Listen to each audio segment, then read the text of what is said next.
標題：未來以來 AI 與人類共融的5年大都會，在5年後的都會 AI 不再是科幻電影中的遙遠夢想，而是我們生活中無處不在的夥伴。清晨 AI 管家根據你的睡眠數據，調節最適合的室溫和光線，定為你準備一杯量身定製的營養飲品。出門時無人駕駛的電動車早已在門前等候。AI 導航系統不僅避開擁堵，還為你推薦最優路線沿途的風景。走進辦公室 ，AI 助手已整理好當天的行程，並根據你的工作習慣，提前完成繁瑣的數據分析與報告撰寫。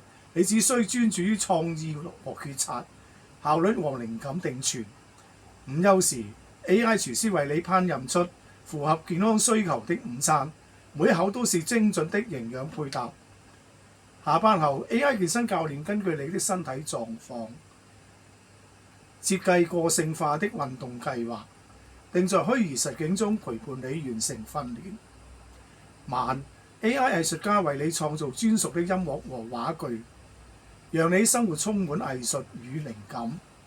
這座大都會中 ，AI 與人類不再是對立國，而是彼此協作、共創未來的夥伴。AI 的發展不僅提高你生活的品質，更釋放你人類的潛能。我們更有多時間去探索、創造與享受人生。未來以來 ，AI 與人類共融，引領我們走向一個更智慧、更美好的世界。未來以來 ，AI 與人類共融，智慧生活、科技創造。